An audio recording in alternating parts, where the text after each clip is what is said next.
Assalamualaikum warahmatullahi wabarakatuh. Selamat pagi anak-anak. Kita bertemu lagi bersama Bu Hasih Sri Lamdari, Guru SDN Bendungan Hilir 01.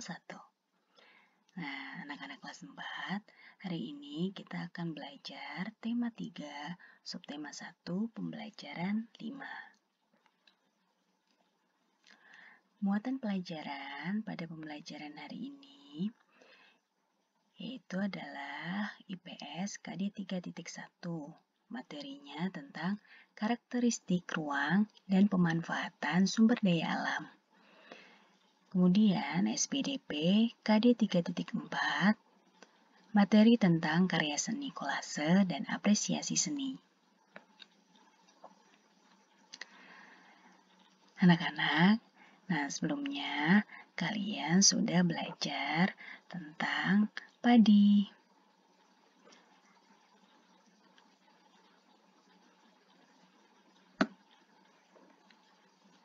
Nah, sekarang kita akan mengamati ya. Yang pertama adalah tanaman padi. Padi umumnya tumbuh di daerah yang berhawa panas. Banyak mengandung uap air dan curah hujan yang cukup. Sinar matahari dan suhu sangat mempengaruhi tanaman padi. Suhu yang baik untuk pertumbuhan tanaman padi adalah 23 derajat Celcius. Tinggi tempat yang cocok untuk tanaman padi berkisar antara 0 sampai 1.500 meter di atas permukaan laut. Tanah yang baik untuk pertumbuhan tanaman padi adalah tanah berlumpur yang subur dengan ketebalan 18 sampai 22 cm. Diperlukan pengairan yang cukup agar padi dapat tumbuh dengan baik. Selanjutnya adalah tanaman teh.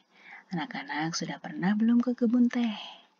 Nah, di tanaman teh ini umumnya tumbuh di daerah pegunungan. Suhu yang baik untuk pertumbuhan tanaman teh adalah berkisar 13 derajat Celcius sampai 15 derajat Celcius dengan curah hujan tahunan tidak kurang dari 2000 mm kubik. Sinar matahari dan suhu udara sangat mempengaruhi pertumbuhan tanaman teh. Bila suhu mencapai 30 derajat Celcius, maka akan memperlambat pertumbuhan tanaman teh. Tanah yang cocok untuk tanaman teh adalah tanah yang subur dan banyak mengandung bahan organik dan biasanya terletak di lereng-lereng gunung atau perbukitan.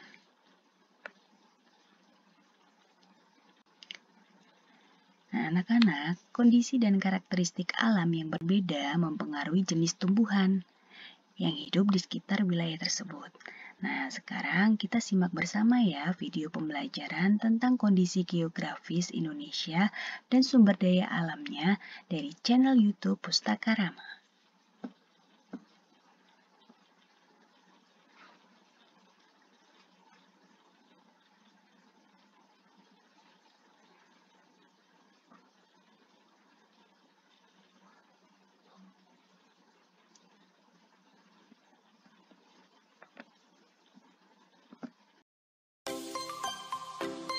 Kondisi geografis Indonesia dan sumber daya alamnya.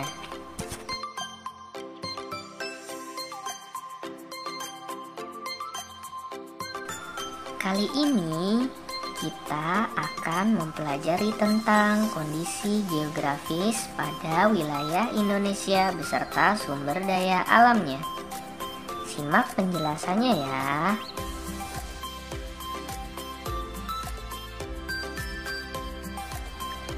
Pantai. Pantai adalah daerah yang berbatasan langsung dengan laut. Pantai ada yang landai dan ada juga yang terjal. Pantai yang landai biasanya digunakan untuk objek wisata.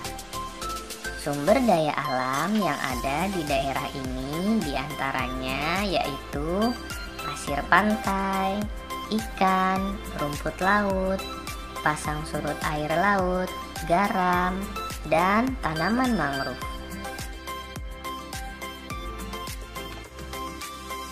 Pantai memiliki pasir pantai yang merupakan potensi wisata yang tinggi.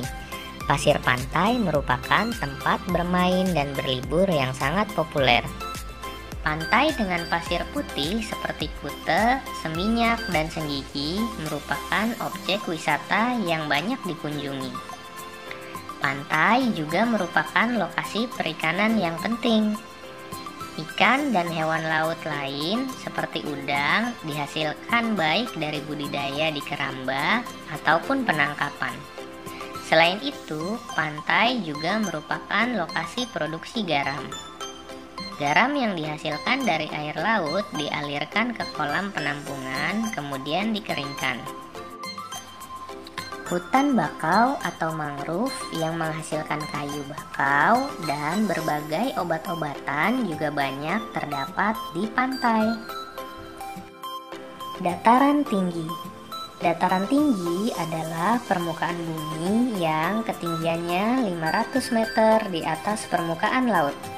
Dataran tinggi biasanya dimanfaatkan untuk peristirahatan, objek wisata, dan usaha perkebunan. Pada wilayah ini banyak terdapat tanaman dataran tinggi seperti kopi, teh, dan karet. Juga terdapat potensi energi listrik dari aliran air di dataran tinggi.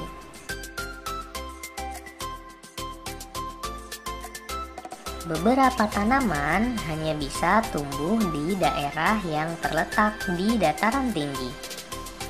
Tanaman ini memerlukan suhu yang sejuk dan curah hujan yang tinggi. Contohnya adalah kopi, teh, dan karet. Dataran tinggi di Bukit Barisan, Sumatera, dan dataran tinggi Parahyangan, Jawa Barat merupakan pusat perkebunan kopi ternama. Aliran air di dataran tinggi juga memiliki potensi untuk dijadikan pembangkit listrik tenaga air atau PLTA, seperti PLTA Jatiluhur di Jawa Barat.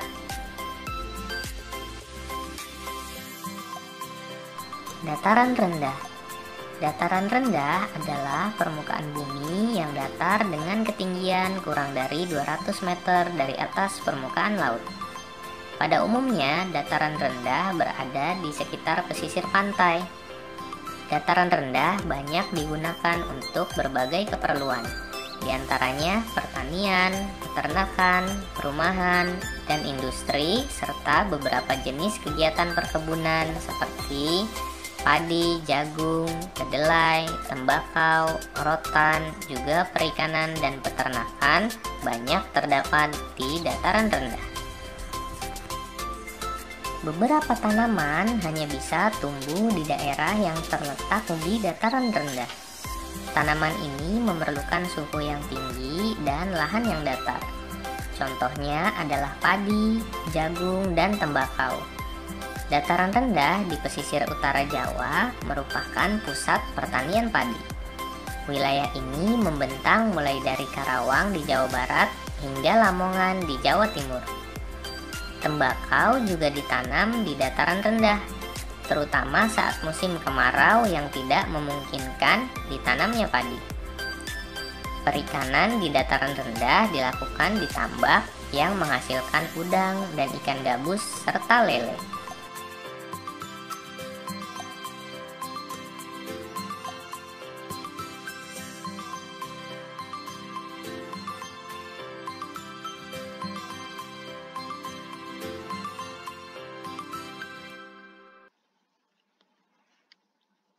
Anak-anak, selanjutnya kita akan belajar tentang kolase dan apresiasi seni. Anak-anak masih ingat tidak apa itu kolase? Ya, kolase merupakan karya seni tempel pada permukaan gambar. Apa saja bahan untuk membuat kolase? Bahan-bahannya adalah daun atau ranting kering, biji-bijian, potongan kertas origami atau kertas warna-warni, kulit buah, dan bahan-bahan lainnya yang bisa ditempelkan pada permukaan gambar.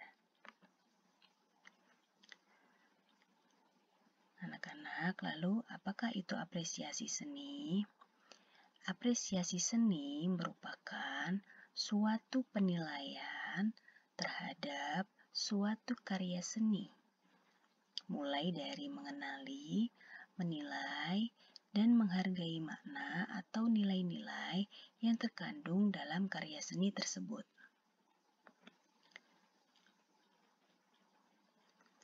Nah, berikut ini kita akan mengapresiasi bersama-sama ya hasil karya kolase kelas 4D SDN Bendungan Hilir 01.